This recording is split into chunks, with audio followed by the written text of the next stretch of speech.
Yo, okay.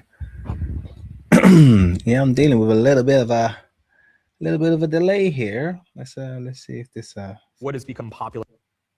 okay, so pause there. Well, I can see a delay. I don't know how much that's coming through at your end. Maybe it's coming through just fine at your end. But I barely got a countdown there. Hi everybody, how you doing? Good evening to everyone. What's going on? Hope you're all very well. Totally impromptu, literally instantaneous live stream. If you know, you know. If you're here, you're a G. Shout out to you. I've got 3 people on the stream, by the way. So, oh, 6 now. Okay, we're getting on. So, oh my gosh, yeah. I just thought I'd have a bit of fun because I've been trying to kick the King Mono Show channel back into gear. And I did remember that I actually quite enjoy doing live streams on the King Mono Show, or at least doing videos on the King Mono Show. So I didn't want it to fall into disrepair, like an old shack. So here we are today, and we're going to be looking at a video that I have watched. Actually, this made for very entertaining background listening when I was at the gym, and it's a surrounded um interview. You call it interview, but really it's kind of surrounded. It's more like a show than anything, isn't it? Very creative, by the way. Very creative.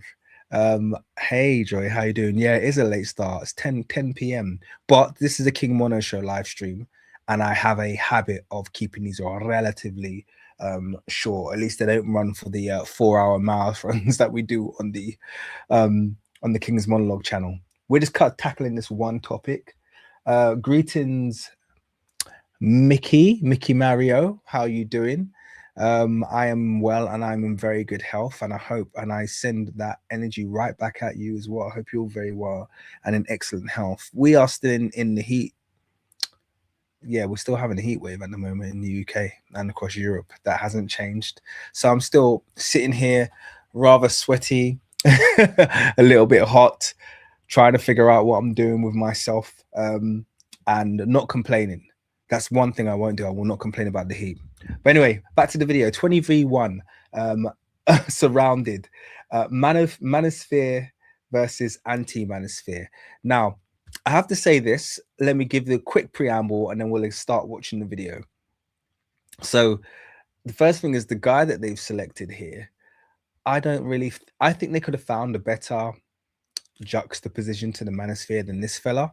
I think he's a little bit of a Manosphere sympathizer. I actually think there's quite a large possibility he's ex-Manosphere. So that kind of made me go, But at the end of the day, he did do a relatively good job. And I think the Manosphere are going to be happy that he wasn't diametrically opposed to them, because if you had someone who was more opposed to them, they would have looked even more goofy than what they looked on this show. They really are a peculiar bunch. I'm not going to lie to you. They are a very peculiar bunch. And as you can see, the video is titled Why the Manosphere is Angry. And really, it should be titled Why is the Manosphere Angry? Just needs a little switching up of the syntax of that sentence. It should be said, Why is the Manosphere angry? Because I can tell you this right now. These are easily the angriest young men you will ever come across. They are on a par with W supremacists. Like literally, they're like, well, they're the same thing, aren't they? Half of them are W supremacists. And the rest who aren't W supremacists are male supremacists. So but they're very angry. They're incredibly angry with everything. And I think they see anger as a virtue. But what would you expect when you got Andrew Tate as your Andrew Tate as your guru, your supreme prophet, and he's one of the most angry young men that you'll ever come across. And we can see, and we saw in my last live stream about Andrew Tate, that he'll take that anger out on a woman and it will arouse him. Issues. There are deep-seated issues amongst our young men, and that's thanks to, in no small part, the Manosphere. So without any further ado, let's get into this, because this is an hour and a half video, so we're obviously not going to watch it in its entirety. But I just thought we'd have a little bit of enjoyment sitting down and trying to figure out together what the hell is wrong with these people. So anyway, Jubilee 1 anti-manosphere versus 20 manosphere. Let's get it cracking. A shout out to Texas John Brown. How you doing? By the way, guys, let me know, first of all, when I click play, if you can hear it, just give me the one so I know that the audio is working. And also just leave a little comment. Let me know if there's a delay, if it's really bad, or because my computer's stuttering, but that could just be my processor. Let me know how it's transferring at your end. That being said, we're going to get underway. Polarized as the manosphere, define their message around anti-feminism, women are ruining culture and society. Well, feminism is ruining culture and society. You're kind of lip-smacked right now for your age group.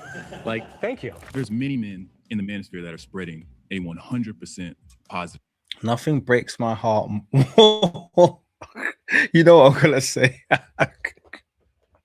Nothing breaks my heart more than to see a black man in the manosphere, especially like the ones that are in the manosphere like are really serious, like they're the most serious black men like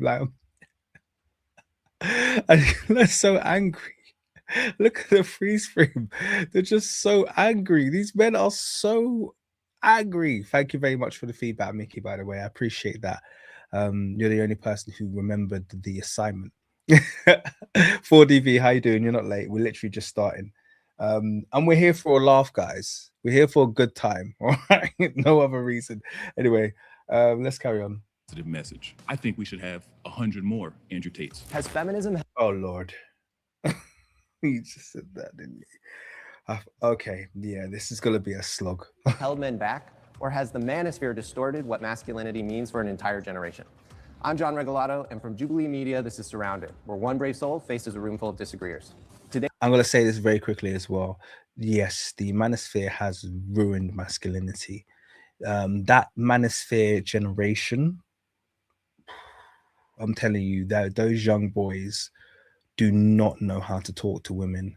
And when I say don't know how to talk to women, they don't know how to talk to women and show just genuine interest without being sleazebags.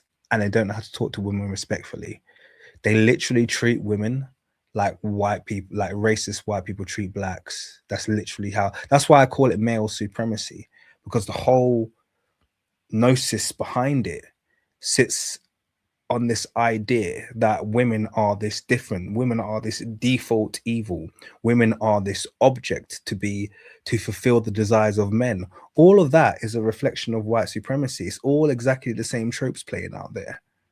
You have to understand that they're identical tropes that play out in the manosphere, as you know, amongst racist whites when they view black people as objects to be exploited, as people who are deficient, as people who deserve the treatment they get. And it all links right back to desires, your desire to have sex in the case of the manosphere, or your desire to have things that you haven't earned, or to treat human beings in a vile and lustful way.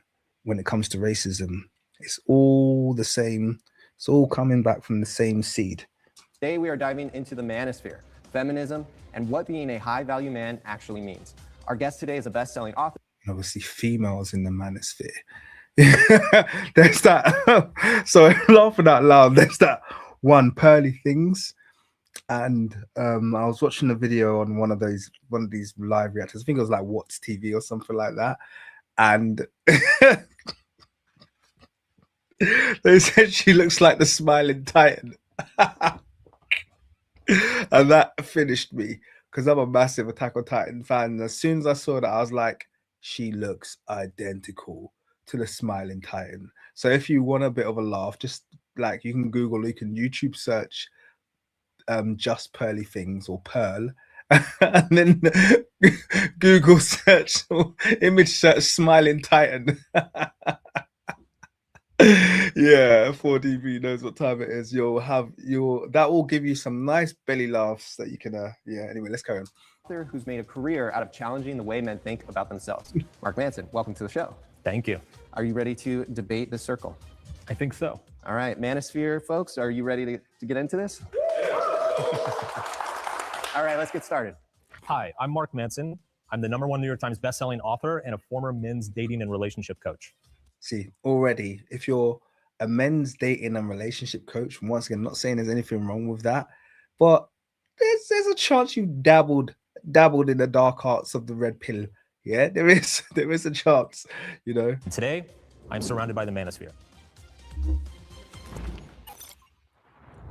My first surrounded claim is that the Manosphere is a billion-dollar business that profits off keeping men angry and insecure. If you would like to debate this, 100% agree. Okay, it profits off keeping men angry and insecure. Okay, then they feed that beast constantly. Once again, the analogy to white supremacy is always perfect. It's just like the right, just like the far right channels, you know, like I always forget the name of it, stupid Ben Shapiro crappy channel. I can't remember. You guys will remember the name of it anyway. I don't know why. I think my memory has seared it from my mind. So even when people remind me, I forget it again. But it's just like that channel and just like Charlie. All they do is they constantly feed. And just when people are kind of like getting on with their lives and they feel a little bit of happiness, they open another one of their documentaries or another freaking Matt Hughes documentary or something like that, and then get back to the hate again. this claim, please get to the chair in 3, 2, 1. Hey, it's good to meet you. What's up, man? Jake. Nice to meet you. So I think it's By the way, I've got it on 1.25 speed. They're not actually really speaking that fast. Just to let you know. Let's carry on. important to ask first, what do you mean by the Manosphere? I would say it is the subculture of men's dating and life advice that is particularly identifiable by its sexist and traditional beliefs. Shout out Dios Mios, by the way. I like the fact that your name is Dios and you always greet me with the sun. That's quite nice. Shout out to you. Yeah, I mean, feels a little bit no true Scotsman-y. If you define the category as being sexist, then from the category moving out from there, we're going to have a problem. Because I'm not a sexist. And so if you want to say that, like, if you're in the Manosphere, that means you're sexist, or no true member of the Manosphere isn't sexist, like, that's not a productive... So how do you define it? I think the Manosphere are people who focus heavily on men's issues and are trying to instruct men on how to lead better lives, who are trying to fulfill a role that maybe a father should have or maybe can't because of a variety of societal environments. And they might do that well, they might do that poorly. And I think the discussion is about how well the sort of figures that are gaining popularity are doing that. Right. And maybe some of them might be sexist and some of them might be telling true things. And there's kind of a variety of mixed bags on this. But before I move on, does that seem like a reasonable starting point? See, my instant question to him would be in this case, because he has given a nice definition of the Manosphere, where it's not this sexist thing. It's just they're trying to help each other and they're trying to help men to become better men. And, you know, some of them are sexist, some of them aren't, X, Y, Z. And my instant question would be, okay, can you give me some examples of non-sexist Manosphere influences then, or non-sexist Manosphere leaders, or non-sexist Manosphere forums? Yeah. And I think they'd fail. They know that every forum they'd send you to, people will be talking disparagingly about women. People will be objectifying women. They know that any guru or leader in the Manosphere that they'd point you to will be someone who was sexist, someone who looked down on women. So this is why theoretically what he said there sounds good. It sounds comfortable. It sounds cushy, and it sounds very like, yeah, that sounds reasonable. In reality, I think he's pitched a little bit of a red herring, something that doesn't actually exist. For what the Manosphere is? That would be a broader definition than I would give to it. Well, you defined it as sexist, and so obviously much broader. Well, it is sexist. I think that goes without saying. Okay, it's the Manosphere. it's definitely sexist, almost by definition. Like, yes. I'm not even in your definition, so that's not. And I am in your definition. Right. So it's. I would say what has become popularized as the Manosphere, and maybe my reading is off on this, but it's, you know, it's stuff like the Tate brothers, Myron Gaines, Harrison Sullivan, all the guys featured in the recent. I like the people he's named there. He's called them out. He hasn't shied away. A lot of people in this situation would shy away. Yeah, they wouldn't actually call names. He's gone out and he's named names straight away. So, you know, shout out to him. That was bold. I like that. Documentary that came out, like that kind of brand and flavor of men's advice. And I'll say this too. So back when I was in this industry and I was giving men advice professionally, there was a pretty clear delineation between the guys who were just genuinely like, hey, let me help you try to get a date. You know, like, let me help you try to make tough out there. Yeah, like help you get a raise at work, right? Yeah, and there was to a the whole gym, get stronger, there was a be more whole confident. subculture of men who really very much define their message around anti-feminism. Women are ruining culture and society. Well, feminism is ruining culture and society. That doesn't mean all women are, but it does mean feminism is, and I think it's an issue. And this, here it is. We're going to get into it now. This focus on feminism, and you have to understand that comes from the need to have an enemy. When you belong to any of these, essentially the way I define it is you have these groups that are majorities, but not just majorities, they are also dominant. So you have these dominant groups. I belong to a dominant group. I'm a man. Okay. As a man, or any real man will acknowledge I belong to a dominant class. Okay. And when you belong to a dominant class, you don't need to be protective of your dominant class.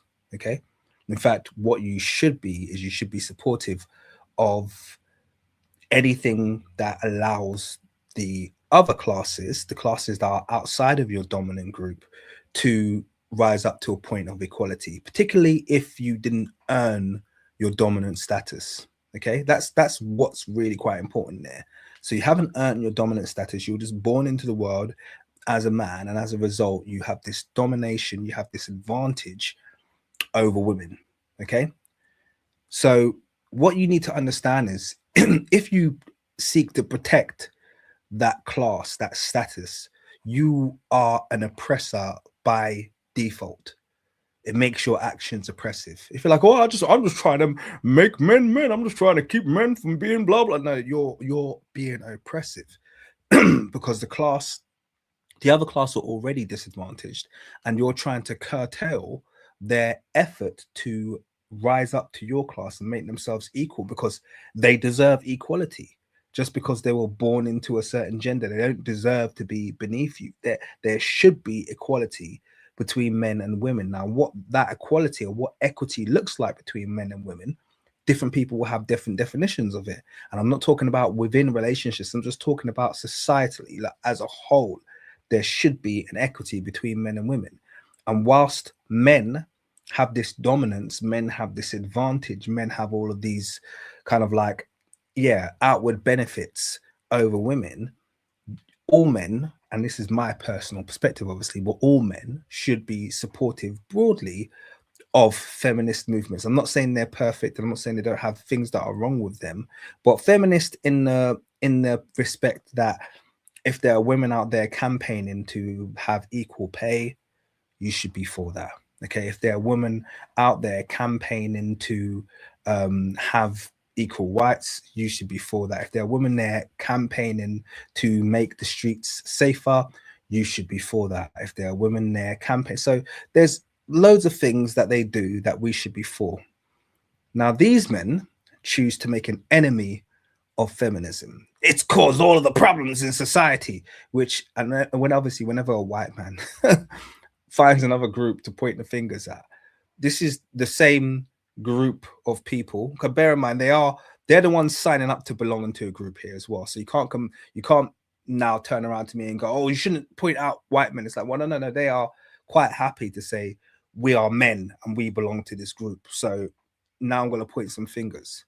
White men who have single-handedly run this world in its entirety for the last 250 years, yeah? White men have been almost exclusively in a position of power globally, are blaming women for the degradation of society. Let that sink in for a while. Let that set, you know? So, sorry, I know I'm rambling a little bit, but it's just like, I find it funny that feminism is constantly made an enemy because they need an enemy. Once again, when it comes to these supremacist groups, be it white or male supremacists, they always need to make it seem like the victim is the one that's in power and the victim is the enemy and the victim is the one that's causing them and their class some kind of oppression. You know, this is what they do. They make themselves victims in spite of being dominant by every single kind of like societal measure that we have, by every societal, parallax we have. White men are dominant. They are the dominant species on the planet, and yet they find a way to be a victim in almost every circumstance. It's quite hilarious. Shout out to Blood of the Unicorns. I appreciate you. So I think we need to make a distinction between white manosphere and the black manosphere. I agree. Actually, no, I don't agree. I think when it comes to the situation of male supremacy, I'm always going to be against it for the reasons that I've just listed there. But let me read the rest of your comment. You said a good channel for research purposes in order to see that distinction for yourself is Dr. T. Hassan Johnson. On your note and on your advice, I will definitely check him out because you're a screwed on person. But it's important you know where I stand on this, because I haven't seen a manosphere creator that I agree with yet. And I've seen a few black manosphere creators and I haven't seen them. To be honest with you, I kind of find it gross, particularly when they have like Kevin Samuels. A lot of people rate him. I've watched back his stuff. I don't like him. I find him gross. I find him needlessly disrespectful. And it's not like he doesn't say a couple things that are true, but it's kind of like, I'm just not into the whole victim blaming thing. It doesn't sit right with me. It doesn't make me feel good. I don't watch it. I'm like, yeah, take it to the woman, man. It's like, flipping it, man. Like, seriously, don't they go through enough without us making them? I don't know, man. I'm not feeling it. I'm gonna be honest with you, but I'll check him out because I appreciate you, man. And thank you for your $10 donation. It's much. Oh, I didn't put it on the screen. Let me pop that on the screen. So there we are. Blood of the Unicorns. Let's carry on. Boom. To conflate the idea of like, oh, women are like women Sure. versus the philosophy of feminism. Sure. Because you could have male feminists who I think are often more destructive for culture than female feminists are, Right. and you could have women who are not feminists. And so on both ends, I think that's a conflation not to make. Okay.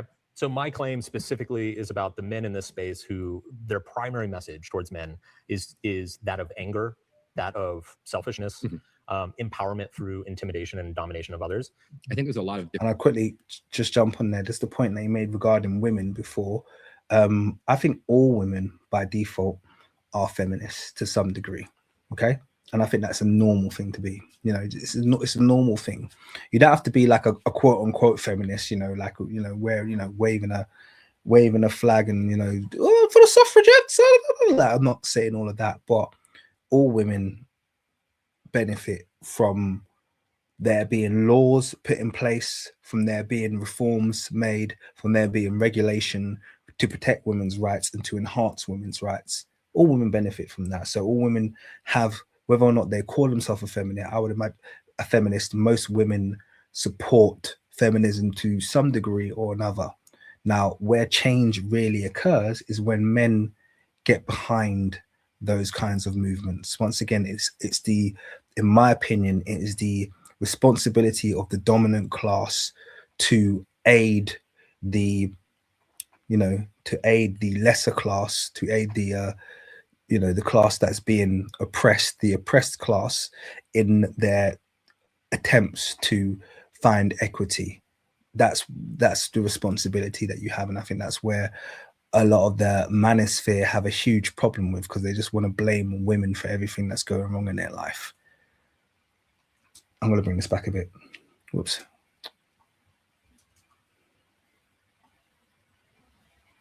Play. different things there. I Sure. think Primary message. Okay. So my claim specifically is about the men in this space who their primary message towards men is that of anger, that of selfishness, empowerment through intimidation and domination of others. I think there's a lot of And how he's defined it there was actually spot on. That's exactly how I define it. It's anger, it's intimidation, it's this desire to dominate, someone else's daughter. And this is the thing. This is one of the reasons, once again, why I can't stand Andrew Tate. It's this desire to like dominate another human being. Like, who the hell do you think you are? Who do you think you are? Because that person is a human, you have the right to do what you like. Well, I'm a man, I can do what I want. Like, you sound sick, you sound gross, and that's just the honest truth. Like, that's, like I said, that's someone's daughter, that's someone's sister, that could be your mom. And you know what the worst thing is? Andrew Tate actually went to the extent of saying that he would support his daughter to marry someone like him. I remember him saying stuff like that. I tell him to shut her mouth and stuff like that. It's like, no, you wouldn't, Andrew Tate. But you have to sell that, because you realize now, and I think he's got a child or something like that, as maybe your child gets older, you realized the environment and the world that you've sown for her, and it comes with consequences. You know, I don't think it's an accident also that Jordan Peterson, and also Jordan Peterson is kind of manosphere. He's like white manosphere. He's whingy white male. Oh no, be angry. Oh, your life's so hard as a white man. Yeah, I'm sure his daughter used to work for Andrew Tate, and that was just like, I'm sure that must have been like a delicious piece of karma for these people who push these kind of ideologies, you know. Different things there. I Sure. think there are a lot of things that you should be angry about. Okay. But that doesn't mean that you should be a victim. And I think that just because a certain society has decided that the future is female, has decided to instruct men from a very young age, has removed fathers from the home, has used various incentive programs to encourage single motherhood rates, has made it such that boys are told from age 7 that the fundamental way to view history is a patriarchy. And because other men used to be bad, which I think is even debatable a claim on its own, that you therefore are bad as well. And I think that there's a lot of things that you should be angry about. And if you have a young boy who's going through that, if you have gone through that, these are things you should be angry about. That doesn't mean you should be selfish. Right. Same thing idea of like, you shouldn't intimidate and you shouldn't lead with force. But it doesn't mean you shouldn't be a dominating figure. It doesn't mean that you shouldn't lead with a positive masculine leadership of what that is. It is a dominant. And if you have a young boy who's going through that, if you have gone through that, these are things you should be angry about. That doesn't mean you I find it ironic as this man speaking, he has a huge red flag behind his head because he's a walking Dylan Roof in the making. Everything he said there is the most pathetic victim mentality BS, which is exactly why these young conservative men in America find themselves in these circles. Zero accountability for anything that you've done in life, zero accountability for the benefit and for the privilege that you've been born into. And then you're taking these small, tiny little disparate happenstances where, you know, women have any kind of expression, just like they do with, you know, just like racists do when ethnic minorities have any kind of expression, and you're blowing that up and making it seem like that is the be all and end all of society. These powerful women have made my life so horrible. I'm going to bring back his entire speech, yeah? Not to make you feel sick, but I want you guys to listen to what this very pathetic individual is saying and understand that this is, they use these kinds of this kind of rationale to then justify the mistreatment of others. Nothing he's saying here is remotely worth complaining about. It's absolutely dire and pathetic, and also it's huge amount of gaslighting. But let me bring it back because I want to actually bring it back. And when I bring it back this time, I'm going to pause it on each statement, and you're going to see how laughable his claims are. So let me just wind this back a bit.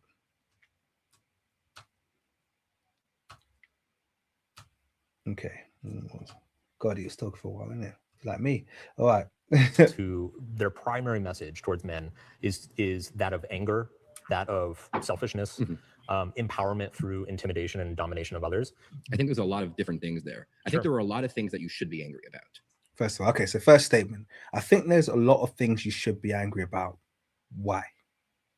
Why is anger your default emotion? Why is it your default response? Why do you think anger is a virtue? Now, I can tell you part of the reason why, because you have idiots like Jordan Peterson saying, you should be angry. You should be angry. Get angry, white man. You know, if you don't get angry, like, why? Why are you angry? You literally have everything. You have nothing to be angry about. Be grateful. Grateful is a much more effective tool at manifesting wealth, manifesting health, manifesting happiness, gratitude. Be grateful. Yeah. Be grateful you were born in a developed nation. Be grateful you were born in the highest caste of society. That means you can be the thickest, dumbest person from the poorest part of America and still succeed because you have been born into very advantageous skin. Be grateful that you've been born a man and you don't have the same fears and the same limitations and the same judgments being placed on you as women. Be grateful you've been, no gratitude, anger. We should be angry. Angry at who and for what? Because when you say you should be angry, that then imposes the idea that you have some kind of oppressive force over you. Yeah, anger is like, okay, let's be angry at, and then there's the person. So as a black person, it's kind of easy to be like, I can be angry at white people. That's an easy thing to do, because then you can point to a list of things that they've done. It's not an emotion that I choose to dwell in. Most black people don't even choose to dwell in anger. It's totally useless. But who are you angry at? Who is this oppressive force? Who's making your life harder that you need anger? But that doesn't mean that you should be a victim. And I think that just because a certain No, anger does mean you should be a victim, because the very nature of anger suggests that someone's wronged you. Okay. Someone's made you a victim. You have some kind of oppressor. You have some kind of oppressive force that is victimizing you. And therefore, otherwise, your anger is not justified. And therefore, you shouldn't be angry. Do you understand? So, yes, anger, absolutely. If you're angry, you've already made yourself the victim. That goes without saying. certain society has decided that the future is female, has decided to instruct men from a very young age, has removed fathers from the home, has used various incentive programs to So I'm going to bring this back. has decided to instruct men from a very young age. Certain society has decided that the future is female, has decided to instruct. So society has decided that the future is female. Once again, these are supremacist talking points. Okay, he could easily just be saying society has decided that the future is integrated. Society has decided the future is black. No, first of all, society hasn't decided that the future is female. We still live in a world where the vast majority of leaders are white males. He lives in a country that has a white male president, okay, who's conservative and doing everything, making the most far sweeping reforms and changes in favor of conservatives than any other leader prior. And he's complaining about the future is female. Where did you find this written? What powerful women are there that are orchestrating this all female future? What a bizarre young man. Let me give a shout out to Designs. Let me quickly find your comment. Appreciate you. Thank you for your $5. He says, common men and women are being crushed by the same economic system. These are largely class issues, and this gender war is only a distraction. Absolutely. Of course. But it doesn't take that much digging to realize that. Like, you don't have to be like a genius to realize that women are not the problem. Okay. And also, I would also extend that a lot of these manosphere people, their anger, yeah, their anger and their problem is not just their being crushed economically. A lot of this anger comes from entitlement. And I want you guys to understand that. A lot of this anger comes entitlement. A lot of these men feel entitlement over the bodies of women. They are dangerous. This is a dangerous characteristic that a lot of them share. They feel like they are owed the body of women. They are owed sex, that these women owe me sex and I'm not getting sex. And therefore, I have the right to be angry. Yeah. He just said that we should be angry. It's not any woman's particular fault that you were virgin or maybe are virgin until the age of 26, 30, etc., etc. That fault doesn't lie with women. Okay. That fault does not lie with women. So you can sit there and be angry all you want about the fact that you're not getting sex, okay? But you don't, no woman owes you their body. And that's where a lot of this comes from. So it's not even economic. A lot of these men are like, you can eat every day, you live in a relatively nice house, you come from a good family, and you're still vexed, you're still angry because you're not getting everything that you want. Spoiled a lot of the time, not exclusively, but spoiled white men a lot of the time is this. And that can lead often to very dangerous people. Okay. And I've spoken before this very briefly about the link between like mass pupils, school pupils, and sexual repression. A lot of it is linked to sexual repression. It's the desire, like, most of them will be virgins, okay? They won't be active in that area. And a lot of them, it's a lust for them to be able to take the lives of other people. Okay, to have that, it's like the ultimate control. Okay, being able to dominate someone physically is a form of lust. Okay, and that takes it to its wild extreme. So there's always a I mean, there's so many good comments coming in. First of all, shout out to Wildflower, who said, "What's wrong with the future being female?" That's exactly what I was thinking as well. Why is that an issue? You don't always have to make yourself a victim. As a man, I can see loads of benefits to there being more female leaders. Okay. I can see loads of benefits to there being more female. There would probably be far less wars if there were more female leaders and prime ministers. Yeah. I say probably because, yeah, you know, some are idiots. Like Kemi Baynor could probably drag us into the center of hell if she was in charge in the UK over here. And she's a black female, so please do never tell me that I'm racist. Okay, you know, she's an idiot, you know, who drag us to the third quarters of hell. But yeah, this world might be a lot better. But no, women are the enemy. Oh, they're not us. It's like these people are so pathetic, you know. It's bizarre. Anyway, let me carry on. Men from a very young age, has removed fathers from the home, has used various incentive programs to encourage single motherhood rates, has made it such that boys are told from age 7 that the fundamental way to view history is a patriarchy, and because other men used to be bad. Wait a second. Boys are told from age 7 that the fundamental way to view fathers from the home, has used various incentive programs to encourage single motherhood rates. So it encourages single motherhood rates. I'd agree with that in America. They do have various programs, but they're mostly aimed at putting black men in prison. That's what they're mostly aimed at, and breaking up the black family.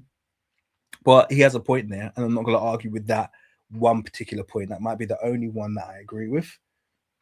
Has made it such that boys are told from age 7 that the fundamental way to view history is a patriarchy, and because boys are told from age 7 that the fundamental way to view history is a patriarchy.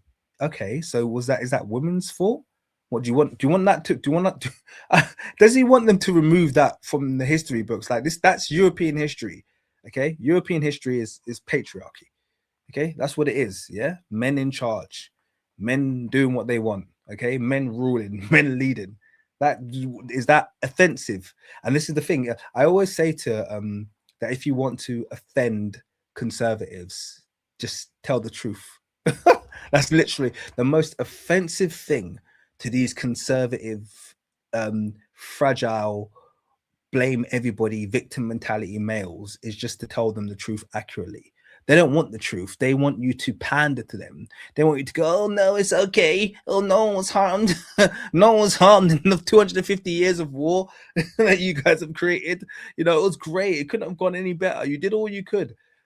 Tell them the truth, and they'd act like you're being offensive. They don't want the truth. Because other men used to be bad, which I think is even debatable a claim on its own, that you, therefore, are bad as well. And I think that there's... So no one ever says that.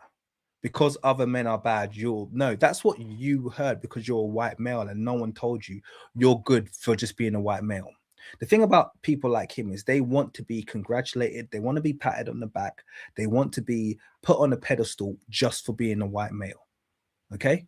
And when they don't get that, when they get plunked into this world where, hey, you know what? Your whiteness doesn't mean anything. Your maleness doesn't mean anything. Here you are in a classroom, you're getting this test, and then he's taking this test, yeah, and he's getting an E, yeah, and little black Leroy has got an A star, and Jenny, and Samantha and Shaniqua have all got A stars. Yeah, he'll sit there like this. You just wait. You just wait. One day, when you least expect it, you're all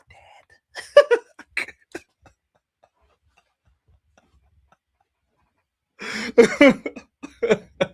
Because sorry guys, I'm in a silly mood today. That's literally what he'll do. You know, when we looking to shoot up the school, man, that's what he'll do. Because he's a pathetic human being, yeah? And they need someone to blame. And when you don't actually have someone to blame, that's the thing. This is the true problem of being a white male in America, particularly in this world. Yeah. The true problem is when you fail, there's nothing to blame. And that actually is quite hard. That makes it quite hard. Oh, they would love to have something to blame, but they have nothing to blame. Growing up black, yeah, you've always got something to blame. And if you want to blame, most black people just get their heads down and they get on with it and they make a success out of themselves. But you've always got something to blame because you could see the way you're treated different. You could see the way you're treated different on television. You can see the way you're treated different on the street. You can see the way you're treated different in school. You can see the way you're treated. It's just a constant stream of being mistreated. So you learn to have thick skin and not blame anything. Okay, if you're white but you're a woman, hey, you've got something to blame because you've got Dylan here, yeah, Dylan here who won't leave you alone, keeps creeping around you and thinks he owns your body, yeah, and that makes you want to join a group and fight against and maybe even change sexuality because this creep keeps creeping you out. Yeah, so you've always got something to blame, but when you're a white male, nothing to blame. You can't blame. That's why it's so hard to be a white male. you rule every country. You're at the top of society. You're given the benefit of the doubt. You can literally there's nothing to blame. There's no one oppressing you. You can't turn around and say, "Oh, it was the man." You are the man. Yeah, you're the man. There's no man you can blame, and this is why they are where they are. So anyway, let me let him finish his angry tirade. There's a lot of things that you should be angry about. And if you have a young boy who's going through that, if you have gone through that, these are things you should be angry about. That doesn't mean you should be selfish. Right. Same thing, idea of you shouldn't intimidate and you shouldn't lead with force. But it doesn't mean you shouldn't be a dominating figure. It doesn't mean that you shouldn't lead with a positive masculine leadership of what that is. It is a dominant. And if you have a young boy who's going through that, if you have gone through that, these are things you should be angry about. That doesn't mean you should be selfish. Right. Same thing, idea of you shouldn't intimidate and you shouldn't lead with force. But it doesn't mean you shouldn't. He keeps saying the stuff that you shouldn't do and then explaining it in different words but the same thing. So you shouldn't lead with force, but you should be strong and masculine and strong and give her a shove every now and then. Give her a backhand if she talks too much. It's like you're just explaining the same thing, dude. Do you know what I mean? It's like, oh, if you got a boy, you should, he's going through that. Let me give you some advice. If you've got a boy, yeah, and he's going through the struggles and the trials and the tribulations of growing up white male in this world, yeah, because I know it's rough, Dylan, yeah. If you have a son and he's feeling that pressure, feeling that pinch of growing up as a white male in this earth, here's what I advise you do to him. You put him to the side. You say, "Hey, Dexter, I want to show you something." Yeah. And you pull out a passport. Yeah. So you pull out a passport. You say, "Hey, Dexter, you see this? Give me your passport. This is a passport. It doesn't matter where you get on the plane and where you get off. Wherever you get off, you will be treated like a king. You know why, Dexter? Because you're white and we own everything. And you're a white man. So if you ever find it too hard in this state that we live in, then just get on the plane, close your eyes, and wherever you get off that plane, you'll get the best job. You'll be treated like a king. You'll get everything that you want, and you won't deserve any of it." That's what you tell to little Dexter when he's feeling depressed about the struggles and tribulations of being a white male in the world in 2026. You have nothing to complain about. Yeah. Pull your socks up. Yeah. And get on with your life, you weedy, weak, pathetic excuse for a human being. You literally have all the advantages in the world. You are the most privileged class anywhere you go. Imagine getting on a plane and having the exact opposite of that. As a black male, I have to carry myself with a certain decorum because just by default of being a black male, I know wherever I get on a plane and wherever I get off, I will be afforded the worst treatment. And this is why we have somewhat of a fixation on our external appearance. We make sure that we always stay swagged out. We always make sure that we present ourselves a certain way, okay? Because that can overcome many of the issues and the bad treatment that we can receive, okay? That we're likely to receive, regardless of where we get on. Notice I'm not being specific with the country. This includes African countries. As a black man, you will always be treated the worst. You have to make sure you do certain things to be treated better and to get the experience that you know that you're deserving of. As a white man, you could get on a plane looking like like a homeless bum. Yeah, get on the upper end and get the king's treatment. And he's sitting there like, oh, if you got a son who's going through all these tribulations. Sorry, let's carry on. Be a dominating figure. And I think the good manosphere figures, I mean, you named a couple of them, whether they're good or bad, I don't want to mention the personal lives of those people, but the message of like, shut up, go to the gym. I'm sorry your life is hard. Right. And you should be angry about that and you should fight back, but you need to channel that into... Fight back against who? You should fight back against who? Why do they always want to fight? This is what I mean about them. Like, why you should fight back against who? Who do you want to fight with? Who's he proposing? What women? You should fight. Do you want to slap your mum? Does he want to slap his mum? A lot of them do. A lot of them end up pew-pewing their mums. Yeah, that's like the second to schools. If they're not gonna pew-pew at school, then mum's gonna get it. That work. That's cool. Mom's gonna get it. Sorry, I shouldn't laugh. Like, why? What? Fight back against who, man? Like, what's going on? Who are you fighting back against? I'm confused. I just want to know. Talking to that pretty girl anyway. Yeah. And being strong anyway. I want to make 2 points. One is that I think you've just done the same thing with feminism that you accused me of doing with Manosphere, right? Which is taking some of the most extreme claims and then classifying the entire school of thought based on those extreme claims. We can get into the nuts and bolts. Well, I'm of that, taking what's taught in elementary schools, which is some extreme stuff. And the extreme Manosphere stuff isn't taught in elementary schools. I understand. What's taught in elementary schools. He's taken what's taught. He thinks that everything that he just said there is taught in elementary schools. Like, all that's taught in elementary. Like, no one sees this anti-white male propaganda that he's seeing. Yeah, no one else. Let me know if you experienced that in your school. Did you? In fact, this is a genuine question. Did you feel like the curriculum of the school that you went to was anti-man? Let me know if you felt offended as a man, as a male man, as I must have said already, because you guys keep quoting it back to me.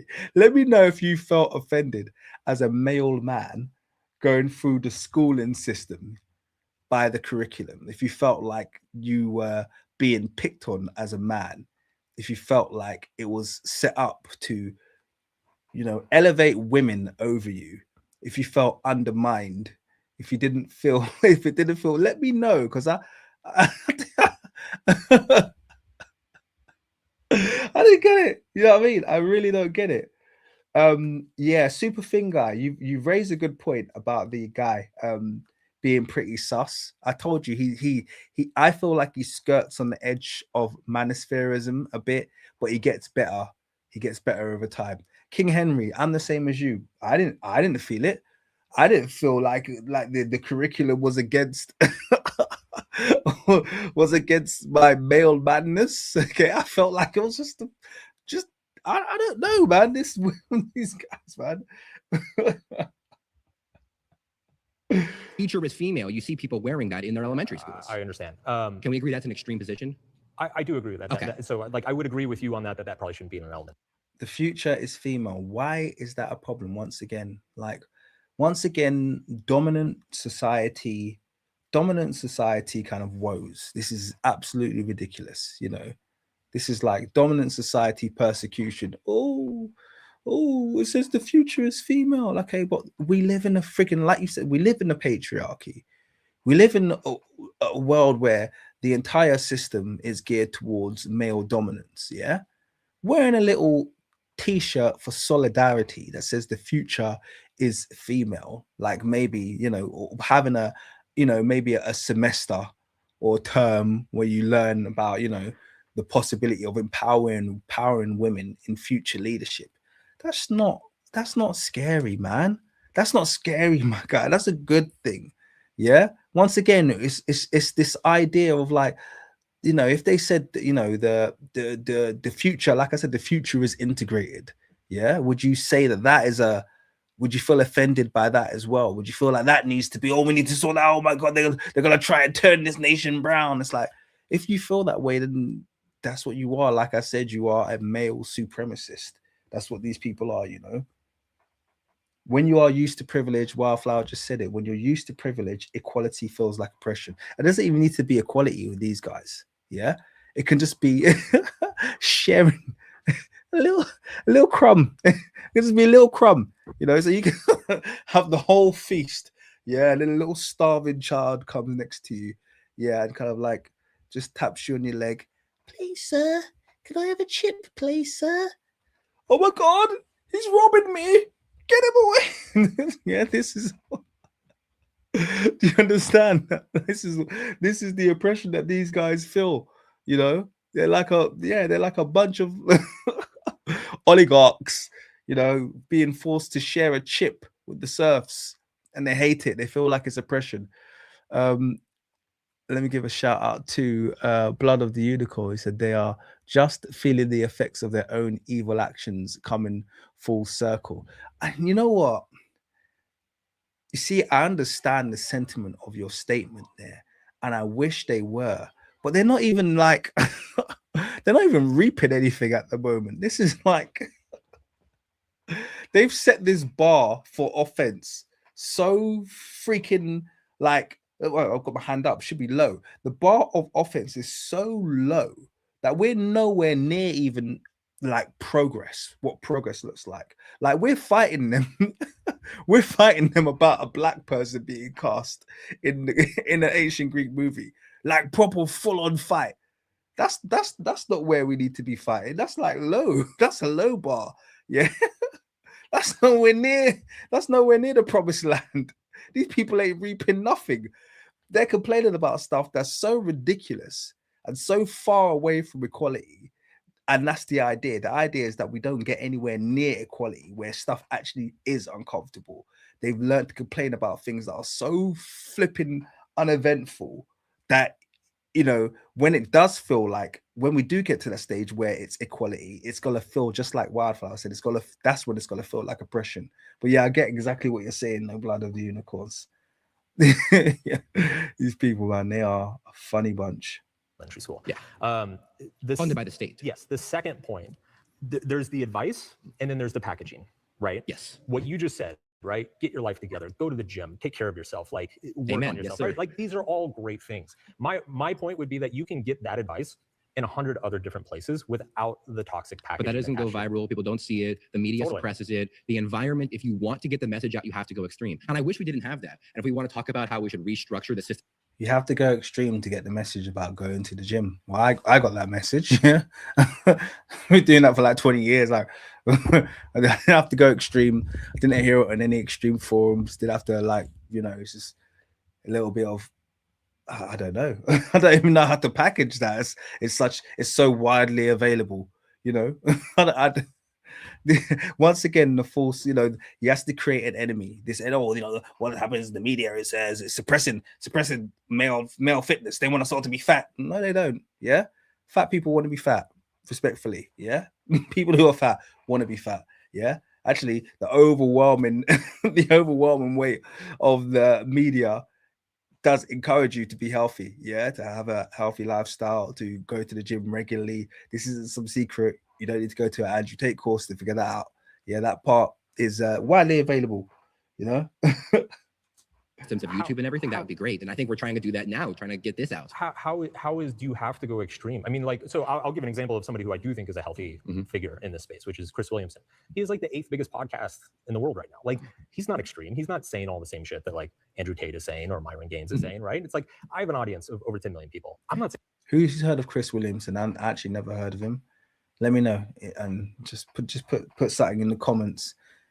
Fill me in a little bit about this guy, because I've never heard of him. I didn't check him up after this, actually. I probably should have.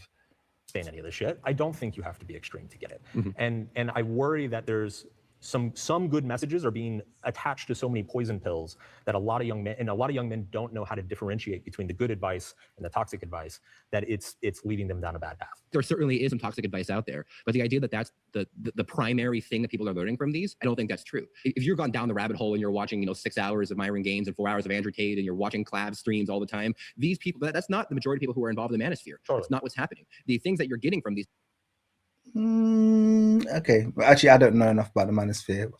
My assumption is that most of them do watch those people that he's mentioned there, but I guess he's gonna tell us more about it. We didn't know. Let's go. People are saying, you know what, maybe you should put more interest into your look. It's not everything, but obviously your look matters, and maybe you should go to the gym. It's not everything. Oh my god, this guy follows Clive. He's gonna be busting his cheeks with hammers soon and getting getting manhandled on the street by a 50-year-old. Lying there like this, yeah, get off me, please. I don't know if you guys have seen that. I don't even normally watch this stuff, but there's a video of Cavicula. He's being held down in a headlock by this old guy. Looks like he's like 50. Some old guy, some old dad bod. He's got him down in a headlock. And he's on top of him for about 10 minutes. Like, just Cavicula's just lying there, just like unable to move. Just entirely unable to defend himself. And what's the point? What's the point? He looks Maxin and get muscles if you can get held down for 10 minutes by some old dude. He's gonna like this is a citizen's arrest. He's got him in a headlock. It's so funny. It's the most hilarious. If you want to watch a rendition of that entire scene that I've described to you, but you want to watch it and have a laugh, go to Young Don Reacts. Yeah, Young Don Reacts has reacted to that. Yeah, you'll laugh. I promise you, you will laugh. You'll have a very, very good laugh watching that. But obviously the gym matters. All of these messages may be packaged with a more extreme idea to it. Sure. But the extremeness is how you go viral. And someone like Chris Williamson and someone like yourself, these are great people, but you guys aren't being the #1 talked about person on the internet. You guys aren't changing the fundamental way that people view our culture. And I wish you could, but Right. the internet isn't set up for that. So why is he talking about going viral now? So this guy just talking now. But yeah, he just I don't know. We're also not doing it because I don't think it helps. So for example, Movember survey from 2025 found that young men who regularly consume manosphere content or masculinity influencers were much more likely to report feelings of worthlessness, extreme sadness, and extreme anxiety. And that's backwards causation. It's the people who are feeling extreme worthlessness are looking for someone to teach them what to do. You don't see that same correlation show up in other self-help genres, though.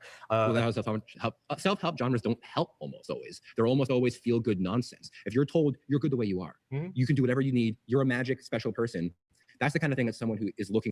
Look, it's a fact, just by hearing him speak, that people who are in the manosphere will continue to suffer from, or will have those feelings exacerbated as opposed to answered. Okay, and he's proof of it. He's already talked about suppressed anger. Okay, like why hasn't the manosphere solved that? There's nothing that he's doing as an advert that suggests that the manosphere actually solves any of these issues. In fact, he doesn't even seem like he needs a manosphere. What he needs to do is, like he said, maybe focus on the gym, get rid of that murderous demon look he has in his face here. I didn't even mean to pause it like that, but look at the expression of his face. That's this expression that that Dylan makes before he pulls the trigger. That's like you got to exercise some of them demons and just like, come on, man. For that kind of experience. Right. The person who is feeling bad needs someone to tell them, yeah, you are feeling bad. And you need to grow up and you need to get strong. And so the correlation Matrix is holding you down, and it's well, it is. We just agree that elementary schools are trying to oppress men at the age of 7. Is that the Matrix? Elementary schools are trying to oppress men at there. He hasn't given any qualification for that other than this females will rise. I can't remember what he said exactly. The future is female. That was it. A future is female t-shirt. That's his reference. That's his frame of reference for men being, young boys being oppressed at the age of 7. That's not oppression, my friend. Okay, that's not oppression. Yeah, that's I'll tell you what oppression is. Oppression is young boys going into school, yeah, and showing very high aptitude with higher average reading ages and higher average maths levels than their other classmates, and then coming out at the other end after leaving primary school having lost all those abilities and coming out at the bottom. And that's what happens to black students in the UK. It's been a huge and hugely problematic thing for a number of years, and that can only be caused, you can't blame the parents for that, because the parents send the kids to school in the shape that a school is supposed to receive them. That can only be happen through systematic mistreatment, through systematic underestimation, through systematic low expectations.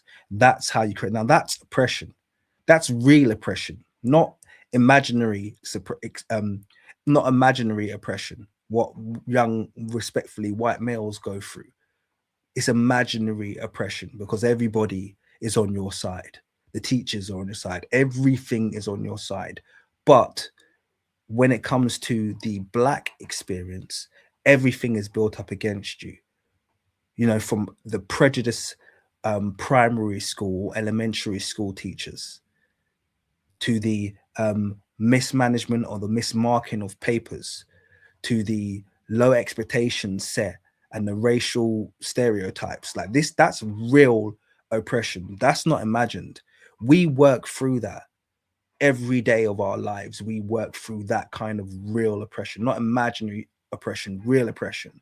Not, they make young boys wear t-shirts about females and they're being suppressed. And no, that's not oppression, my friend. Yeah, that's not oppression.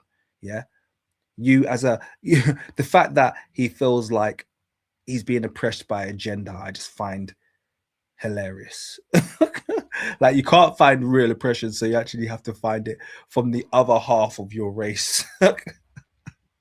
It's like, well, we can't blame this on the black people, so we'll blame our women.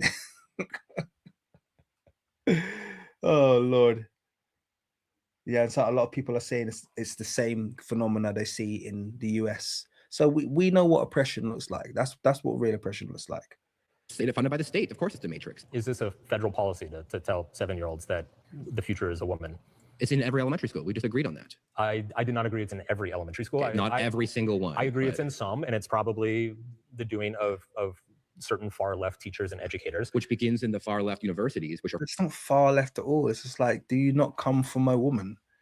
Like, do you? I don't even know what this campaign is, but even I can see what the ideology behind it probably is.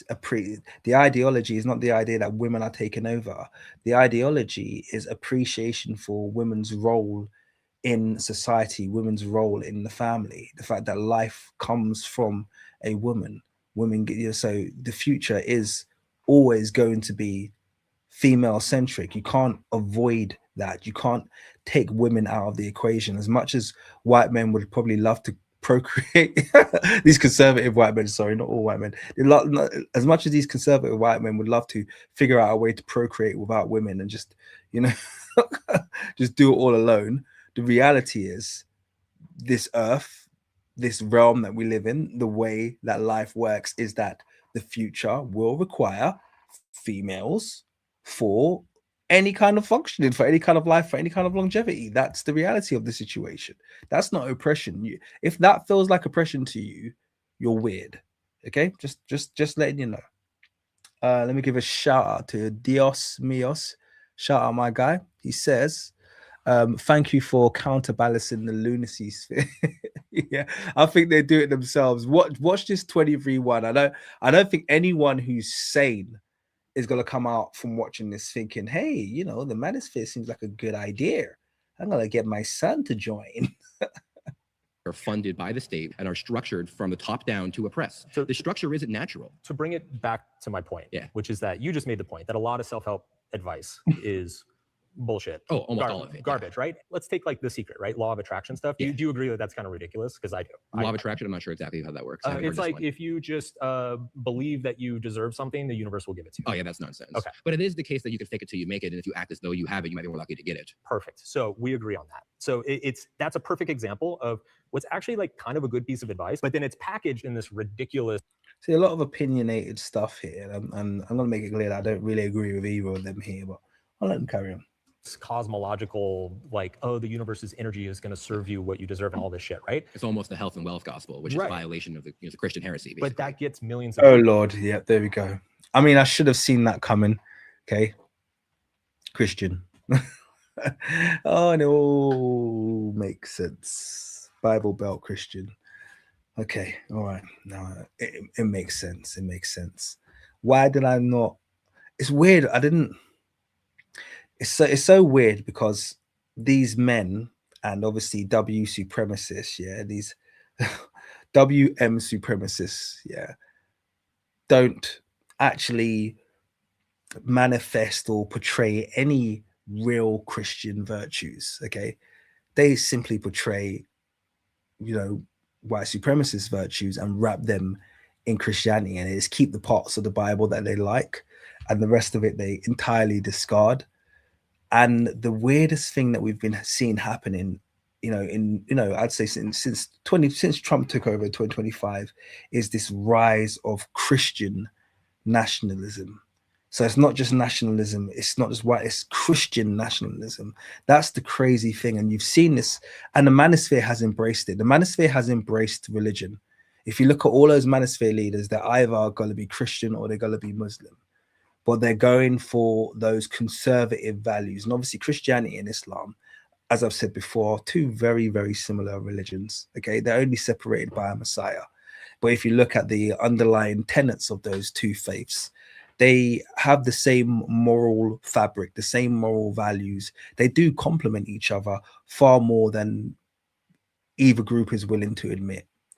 And the embracing of kind of these traditional dogmatic faiths as a kind of rite of passage into the Manosphere is so peculiar, because the men in the Manosphere just want to be misogynist and just want to objectify and use women.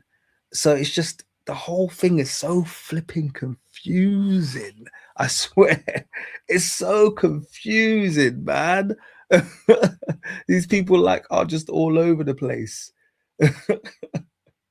People to start focusing more on their goals and dreams. So my argument is that the Manosphere is doing the same thing. It has all of this ideology around the matrix, and the system is oppressing you and you should be angry and all this. Well, you should be. So get up and clean your room and go to the gym. Yes. So it's good advice packaged in this but the package that you just said that you should be angry is the correct package. Why is he so obsessed with being angry? What's wrong with these people? Why anger? Why is it always anger? Why do they always want to go to war? It's like all anger is a suppression, or I should say a proxy for war. Yeah, the desire to unalive, the desire, and this is why they end up pew-pewing, because you should be angry. You're right to be angry. No one's ever sat them down and said, no, you're not right to be angry. In fact, Dylan, my dear lad, come take a seat here. Take a seat here, Dylan. I need to talk to you. Yeah, Dylan, I've been noticing that you've been looking increasingly angry in class, okay? And some of the other students are getting worried. And I'm thinking you need to deal with your anger issues. And I know you think it's totally normal to respond in anger. Every time I pick Jenny to solve a sum on the board rather than you, or every time you get a question wrong. Or I heard last week you tried to ask out a girl and she said no. And in response, you hit your head against the locker 7 times. And I'm going to tell you that that's not the right way to deal with these emotions, okay? I think you're special, okay? You're special, and you have to be grateful for what you have in life. You come from a relatively wealthy household, you have loving parents, and your future is very bright. Anger is not your answer. Okay, what you need to do is really tap in. Someone needs to sit down here and just have this chat with these guys. Because this kind of you should be angry about what, man? Why are they so angry about? Why do they always, white men fight back? White men fight back! They all want to kill Lupita Nyong'o for accepting a role. they all want to kill Anne Hathaway for a speech she did 3 years ago. They're just so angry. I can't for the life of me fathom why these men are so angry. Honestly, just I don't get it. I don't get it. And then they find it bizarre that these men are, you know, have high suicide rates, have, you know, high rates of anxiety, end up becoming mass pewers.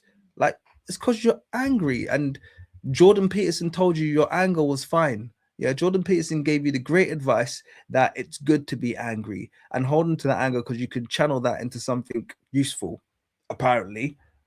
You got to Angry pause about there. You've been voted out by the majority. It's great talking to you. Yeah, you I think we agree on more things than it may seem. We might. Nice to meet Hey, you. how you doing? Good. What's your view on men right now, like in 2026? Do you believe that the current situation for young men is approximately the same as, 15, 20 years ago? Or No, it's much worse. okay, why would you say that it's worse? Things have gotten really rough for young men, and I think it is fundamentally structural and economic. It has to do with the technology. It has to do with the nature of the economies changing. And the reason I believe this, and I don't buy it's feminism's fault, is because when you look globally, you look at countries that have not had a large feminist impact, the young men are struggling just as much there, if not more. And if you look at some of the So here's the thing. He keeps saying young men.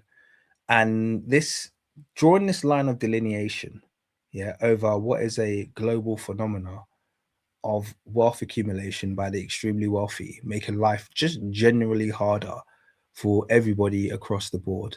And obviously that's, you know, you can compound that with the technological changes and changes to our working lives, but life hasn't gotten easier for any demographic in society apart from the rich, obviously. For everybody else, life has gone harder. This kind of idea of isolating it and making it about young men, oh, it's gotten so hard for young men. No, it's been hard. Yeah, if you want to talk about how hard life is, go to the third world. It's been hard for those people there. Yeah, life has been hard for most of these nations. The fact that these men are having to compete, I can't even use the word struggle because they're not struggling. The fact that they're having to compete and they're not being given everything on a plate, it's like, that's life. Yeah, I think what's happened, I think the big major difference is that a lot of these young men are aware because of the forums, because of the comments feeds, because of the social networks that have been created. They're just more aware of this underlying unhappiness, underlying dissatisfaction, lacks of opportunity. They've always been there. It's never been like, oh, just everything's been laid out for you and it's been really easy. No generation has ever had that. All that's happening now is you guys are creating echo chambers. You're creating these environments where a bunch of whinging males can get together and complain about it and then find an enemy who they can successfully place the blame for the underachievement that is their life. And that's exactly what the Manosphere is. It's a forum for dissatisfied and angry young men to blame somebody, and in this case it's women, for their dissatisfaction, and then to justify every single illicit feeling that they feel. Hey, you feel extreme lust. Hey, this is the Manosphere, and that's completely normal because women owe you sex. You know, you're feeling anger. Hey, that's completely fine. This is the Manosphere, and it's okay. Your anger comes from the fact that they're just treating you so bad.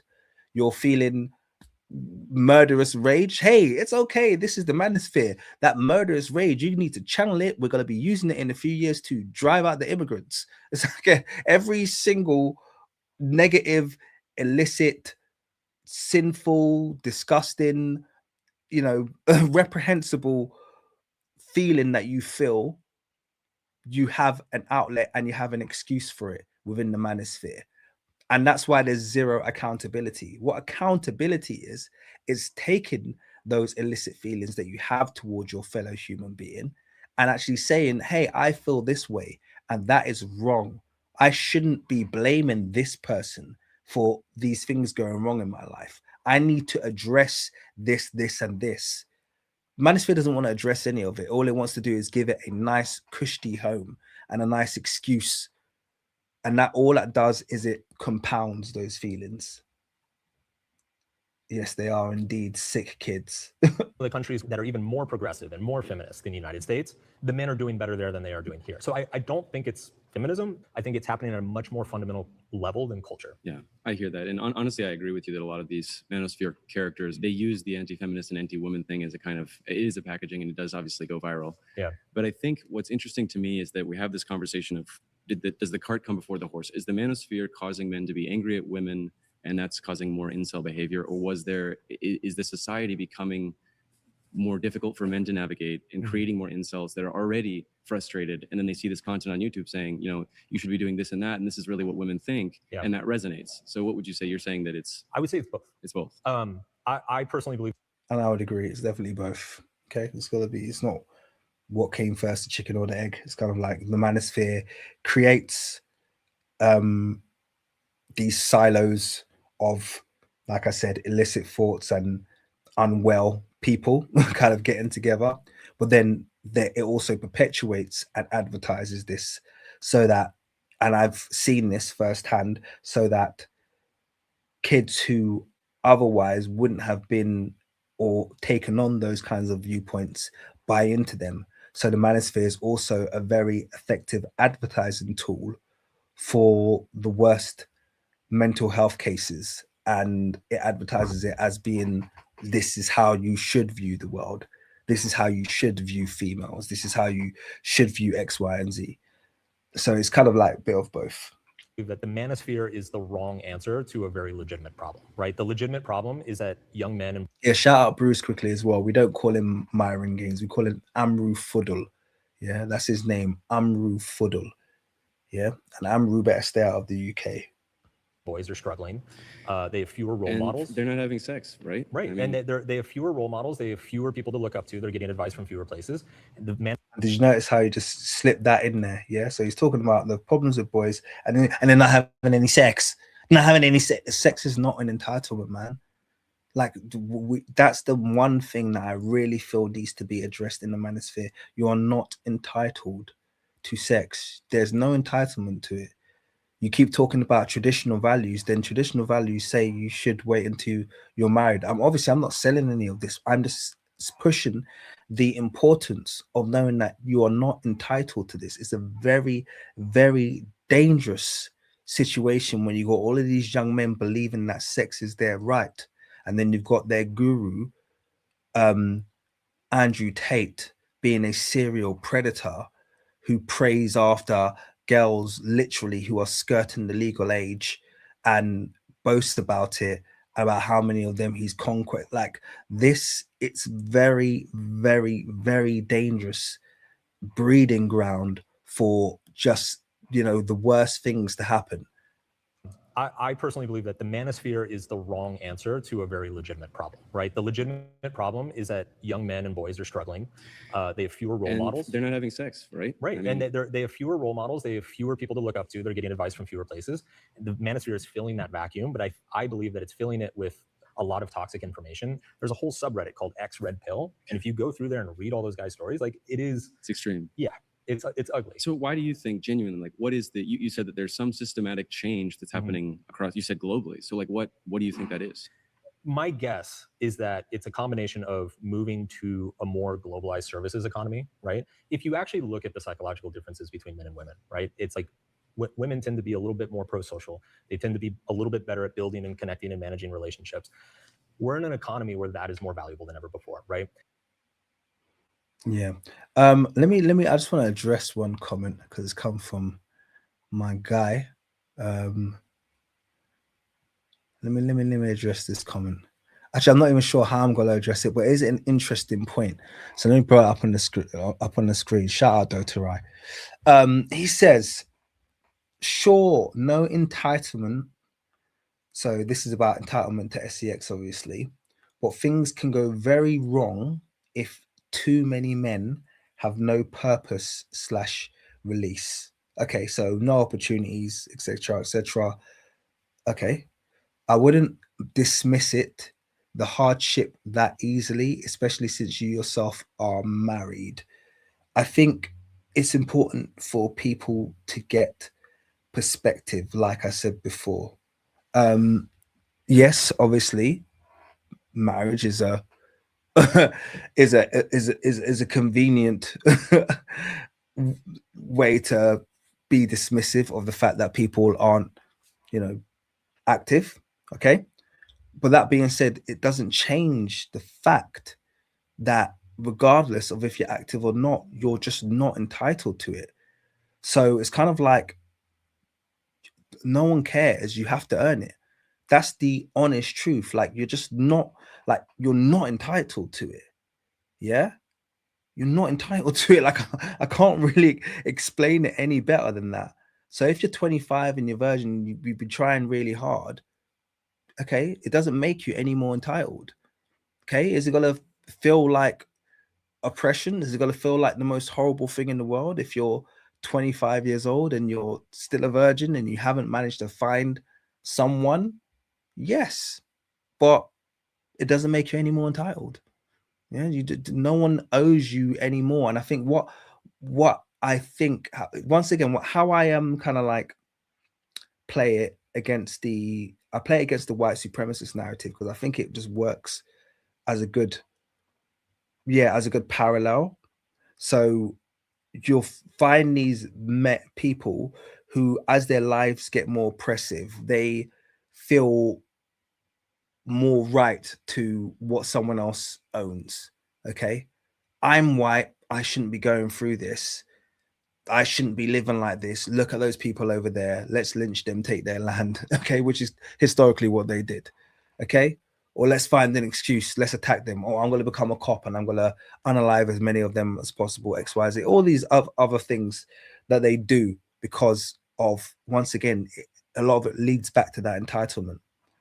So as a man, when you're not getting something easy and you belong to, the male class, let's take race out of it. Now I've used that as an analogy. Let's just make it about men. As a man, you're not getting, you're not being fulfilled in that area. You're still not owed it. You know what I mean? It doesn't make women any more required to fulfill that desire or that need in you. You just have to figure that conundrum out.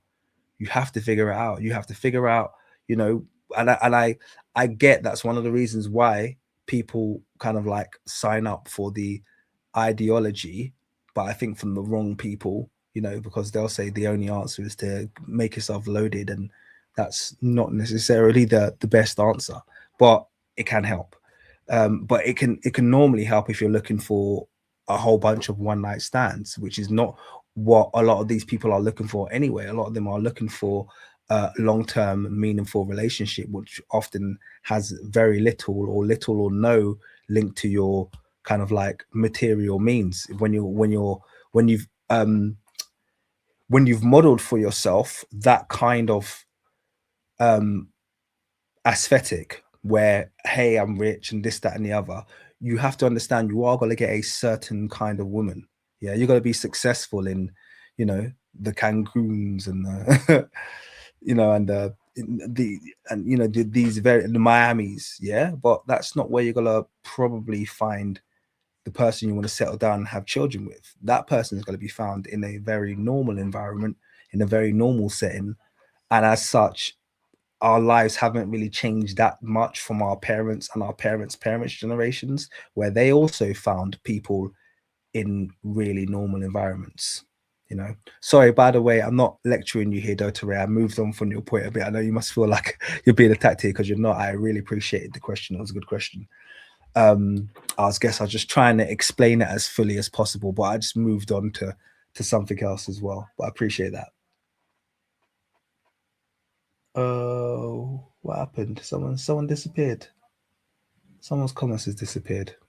If you look at male psychology, right? Men are, I think, 4 times more likely to have ADHD. Men tend to lose interest in things. They have lots of anti-energy. We have so many devices, so many screens bombarding us with distractions all the time. It wouldn't surprise me if young men are more susceptible to that sort of distraction and that dopamine treadmill than young women. So we got to pause there. You've been voted out. Okay. It's just getting good. Yeah.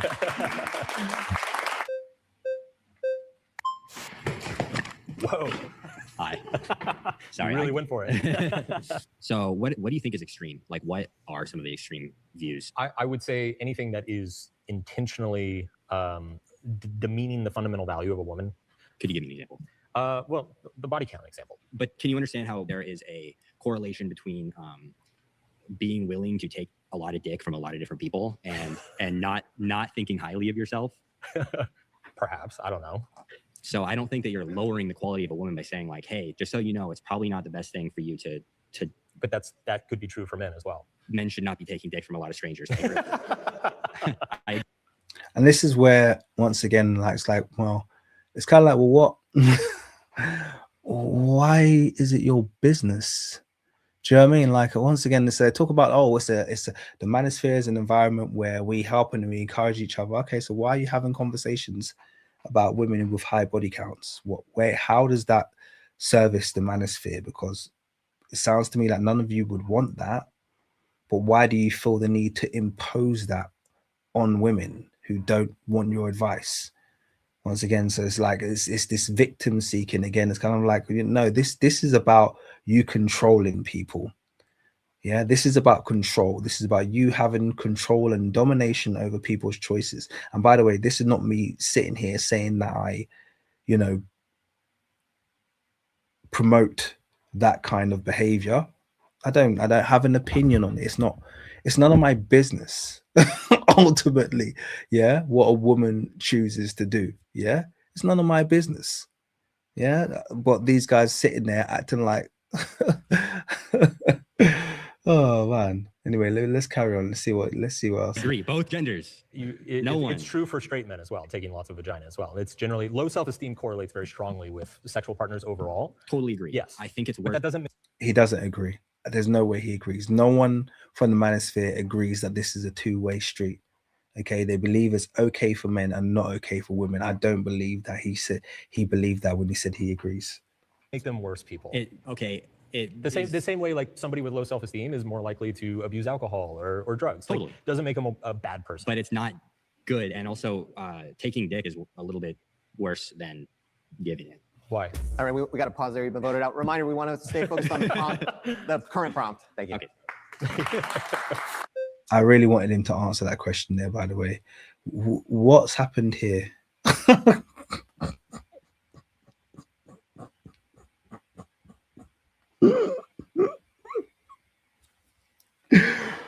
Hey.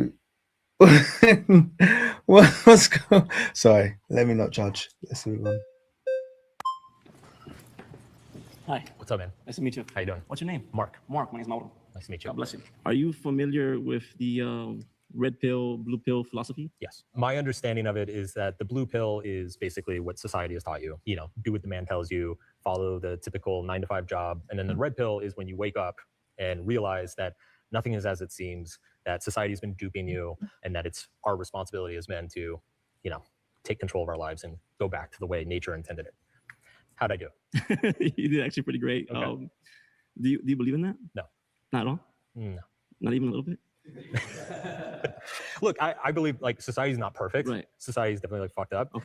The funny thing is, I sort of understand the appeal of red pill philosophy, particularly if you're young and it's your first exposure. What's the problem is that the red pill matrix, etc., has been hijacked by these people essentially for profit, the Andrew Tate types, okay, who understand the human appeal of belonging to a group who have become enlightened to a great deception.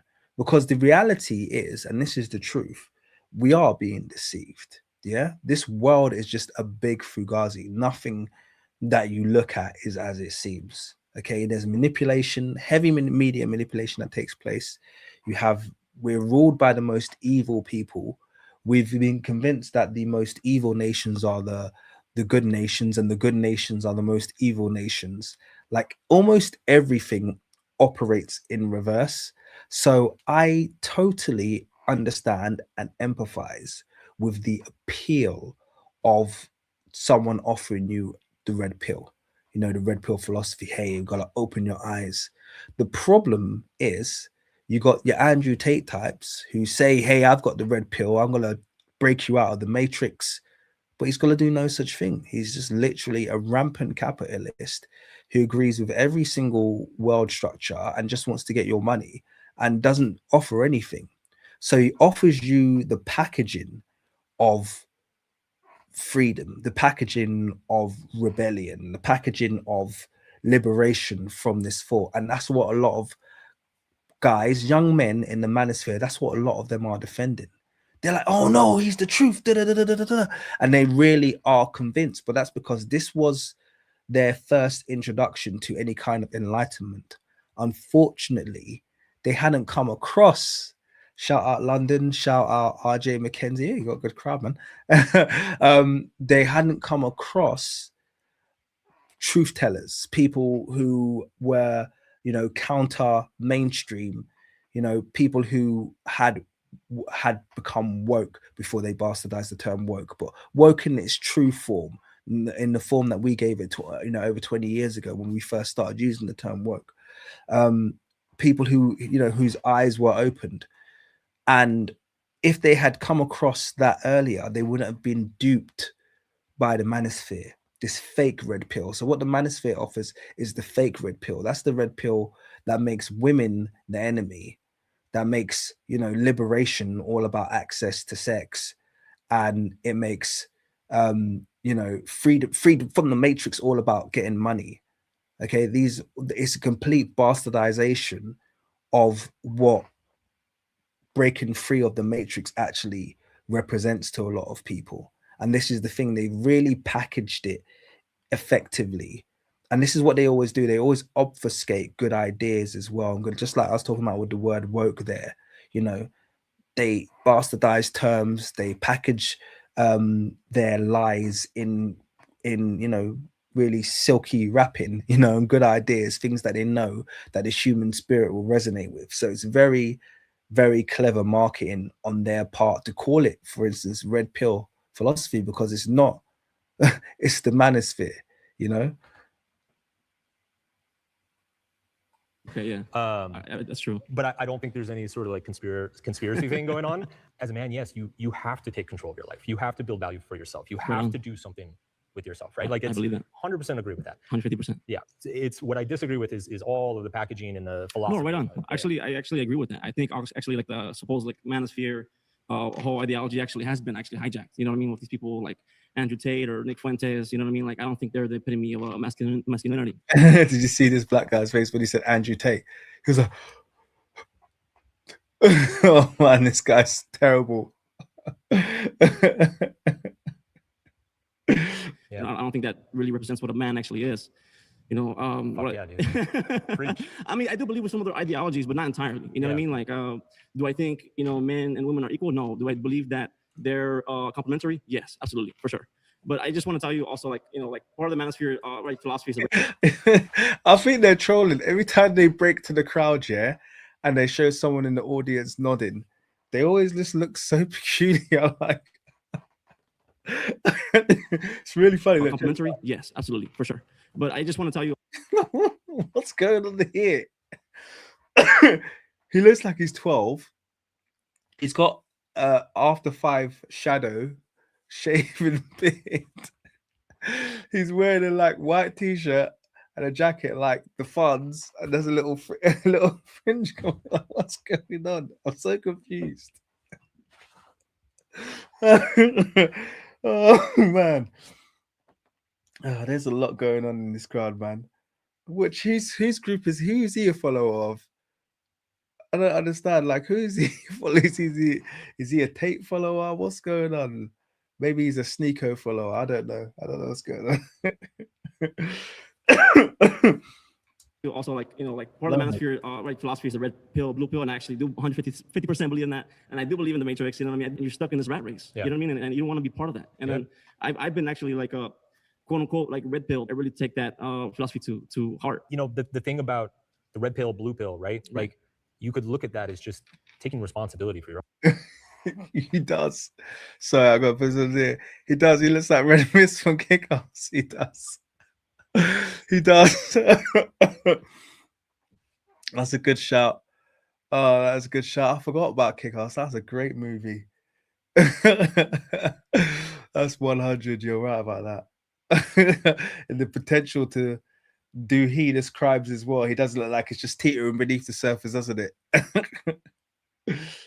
Your own life. Absolutely. Right. Yeah, And that's an idea that's thousands of years old. Absolutely. Yeah. It's the analogy of the cave. Yeah. You have these men stuck at the bottom of a pit, of a cave. Yeah. Just watching pure shadows. Yeah. And that's, to me, almost the same as like you're watching the news, you're watching TV. Yeah.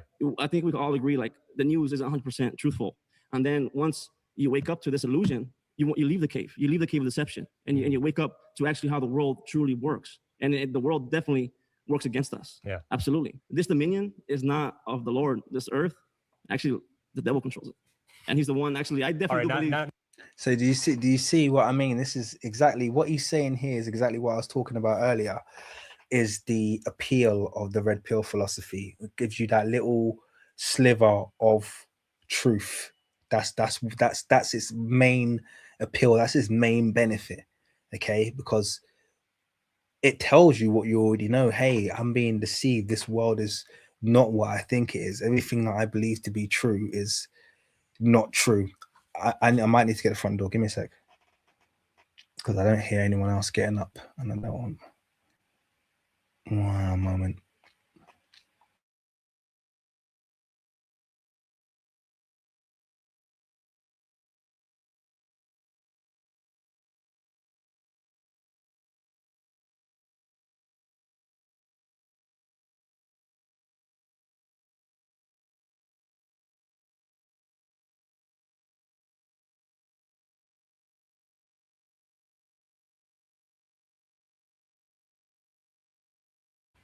I'm back. Sorry about that. I also want to answer a question actually quickly. Someone did ask me this, and it's an interesting question because I haven't thought about it for a while. It's one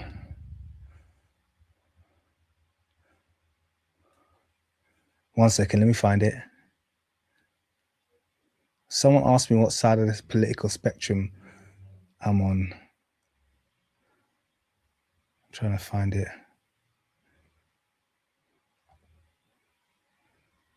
Can't find it. Someone said it anyway. And my answer is I don't really sit on it. I'd say I'm on the black side. Okay.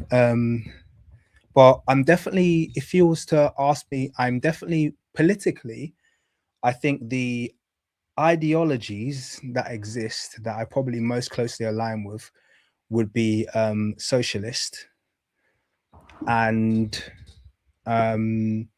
surprisingly anarchist as well. Yeah, I think I'd fall most closely to socialist and anarchist. And someone told me I was an anarchist before, and I disagreed until I read the definition of anarchist, and I was like, yeah, I guess I'm an anarchist. So I think I'm like somewhere between socialist and anarchist in terms of like if you was to give it a label. But I'm black empowerment, man, and sometimes that runs totally counter to what they're pushing on the left.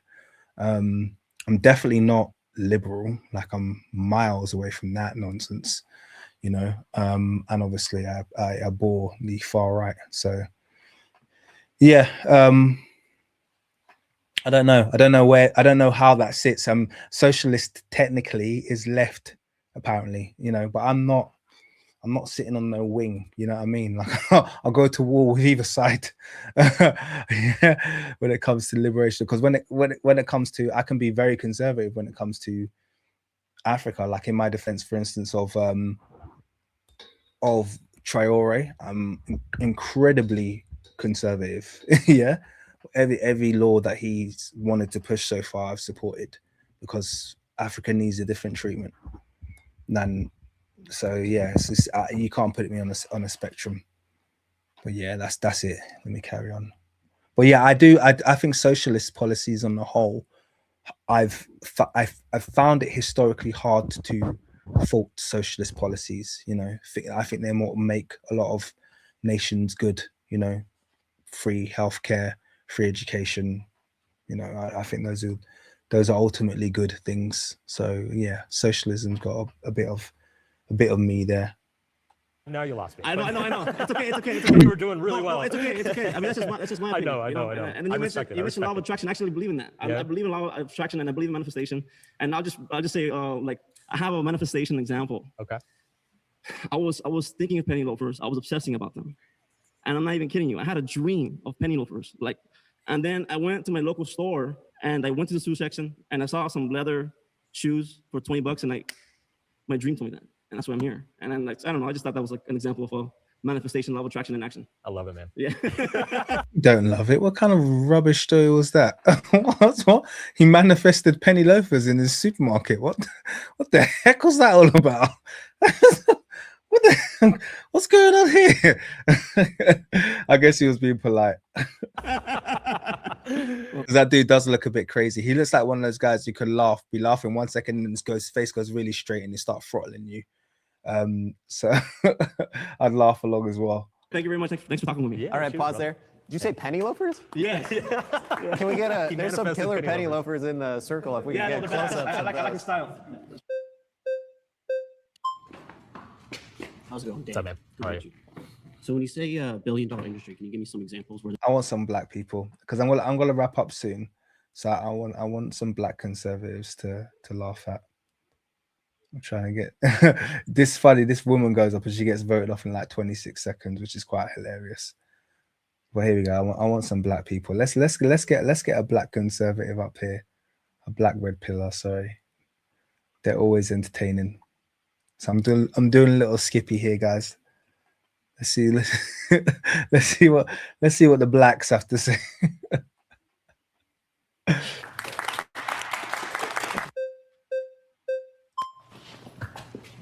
How you doing, man? Jamari. Nice to meet you. Nice to meet you, man. Okay. So a woman's body count does not matter. If we both go to a used car lot, His name's Jamari as well, bro. You better represent because you got a real name there. You got a real name. It's not even like a fake name. How you doing, man? Jamari. Nice to meet you. Nice to meet you, man. Okay. So a woman's body count does not matter. If we both go to Jamari, you ain't got no problems in life, man. Why are you in the red pill, Jamari? Like, what's going on? You've got no problems and you're good. You're good, man. You've been blessed already. Like, you've been blessed in the genetics. What's going on, man?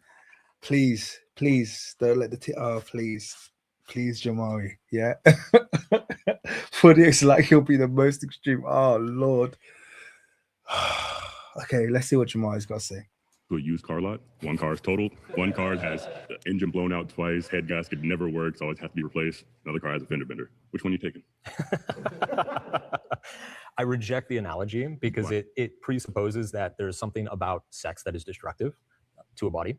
I actually think a better version of that analogy is if you just bought the first car you ever test drove, how likely are you going to be satisfied with that car versus if you go out and test drive 5, 6, 7 cars, get an understanding of their features, what you like about them, what you don't like, then you're able to make a much better informed decision. So again, which one would Okay, so I get it. So his question was, you know,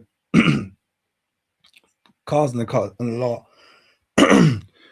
Which one you got to choose? The one with the least or the most mileage? That was basically his question, and obviously it's in regards to how many sexual partners a woman has had. And his response was, actually, it's a false analogy because it presupposes that, you know,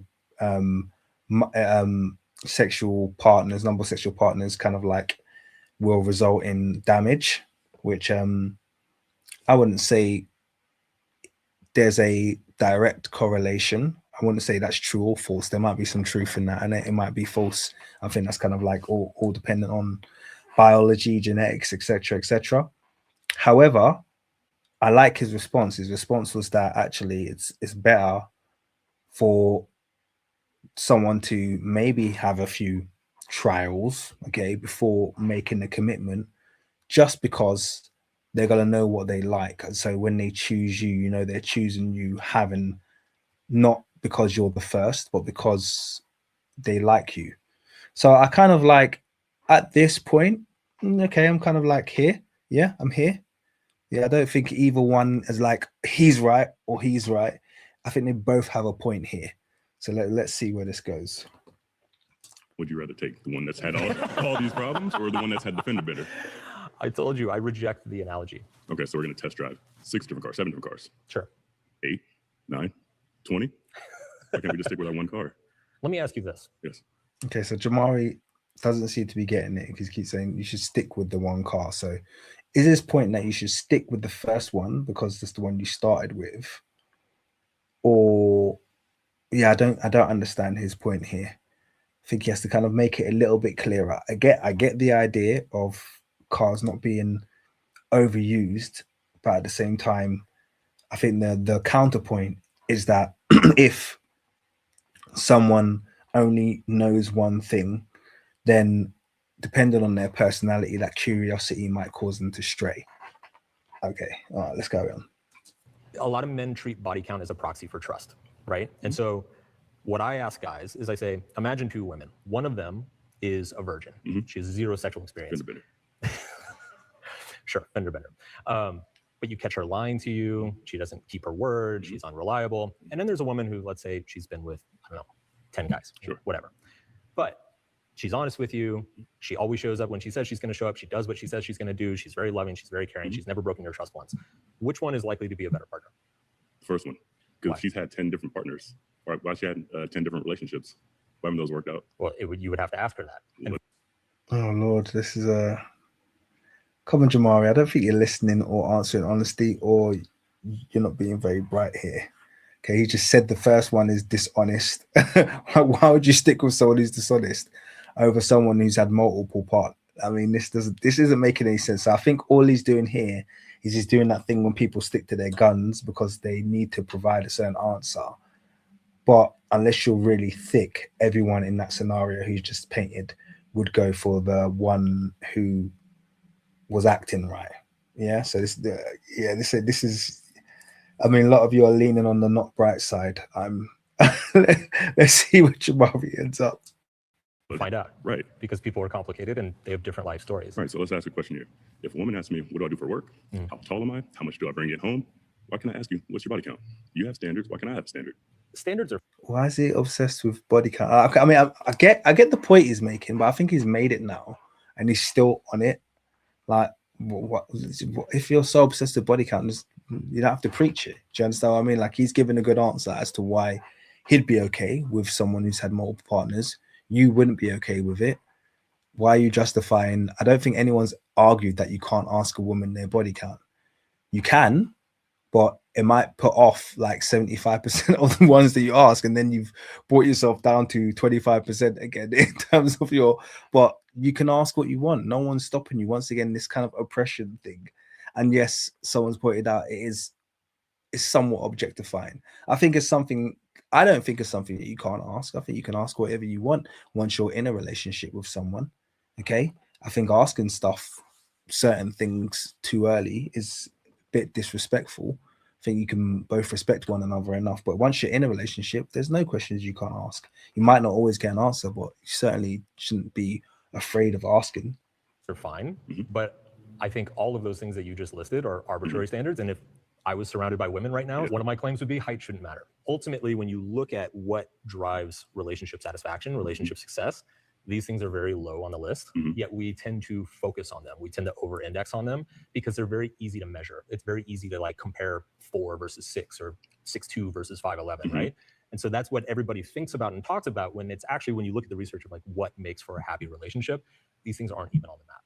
Okay, so if a woman has, let's say, 12, 13, 17 bodies, how many relationships have you been in? 3. What's up with the other 14 people? She probably likes the party. Then go party. We don't have to be together. But you can. Or maybe she used to like the party, but now she's ready to settle down. Not with me. Go if you open if you can decide who you open your legs for, you can't decide who gets down on one knee for you. Can I ask why? And this is Jamari's not very bright. He's just not very bright. This is what happens when you take advice from men who are single. This is one of the big things about the manosphere that I find hilarious and peculiar, is that some of the loudest people giving advice have never shown any kind of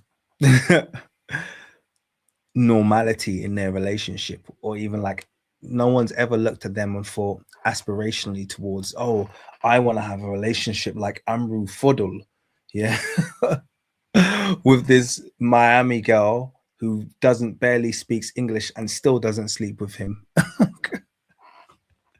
You know, and then you gets the girl stolen from him during a flipping Manosphere show. Like, what an embarrassment. And this guy is still out there giving advice to people. Like, he's still out there giving advice, and people be listening to this guy like, oh, he's dropping some dimes. This dude don't know how to sustain a relationship. He doesn't, like, no one likes him, male or female. It doesn't it doesn't make any sense. And this is the thing, like, taking advice from the wrong people, man. Taking advice from the wrong people. I don't know if Jamari here is single. If he is single, he's talking like someone who's single. Yeah, he's talking like someone who's single. Which, if he's single, he's just in the wrong space, because there's no reason. Jamari, you got the you got a treat from the genetic gods. Yeah. You got blessed. Yeah, there's height going on, you know what I mean, there's size, like, you're good. You should, like, if you're taking advice, if you're still single and you're taking advice from the Manosphere, escape now. Yeah, escape now and just take advice from anyone else. You should be fine. Okay. This shouldn't be happening. Not with you. If everybody's had a turn and nobody's enjoyed it, why do I want to get you now? All right, we got pause there. You've been voted out by the majority. It's just getting good. You know, this is good, guys, but I'm hour 51 in, and this is going to be too long. It's going to be too long on live stream, so I'm actually going to wrap it up there. I'm sorry. It seemed like we were all having a good time there, but no one wants these never-ending live streams. You got to keep them a bit shorter. This is supposed to be an hour. But hey, we're having a bit of fun. I hope you guys have enjoyed it. I certainly have. I just actually started this live stream because I just wanted to get online and say hello to everyone. Appreciate all of you for joining. And shout out RJ McKenzie, who's just come through with the $5 donation. Shout out, my guy. He said, I remember someone at Valentine's Day event asked me what my body count was. And I asked if that was referring to weight. I didn't know what it was. That's funny. Is that recent? And I like the name Myron Befuddled. He's an idiot. He's a proper idiot. He comes from an evil lineage as well. He better not come London. But yeah, shout out to you guys, man. I appreciate you all. I hope you've enjoyed the live stream. Had a bit of fun there. The Manosphere is full of very, very angry men. I hope we can all agree on that, and I'm sure that we are not joining them in their anger, man. There's so many better things that you can do with your life than to sit around being angry at people who have done you no harm and hating people for no apparent reason. So yeah, I just wanted to kind of share that with you guys. I hope you had a good time. Thank you very much. Let me give a quick shout out to my donors. So shout out to RJ McKenzie, Dios Mios. Shout out my G. Shout out to Designs, appreciate you. Shout out to Blood of the Unicorns. And yeah, came through twice. Blood of the Unicorns kicked it all off as well, man. So I appreciate that, guys, and appreciate your time. And I hope you've enjoyed it. And I'll catch you on the next one. Peace.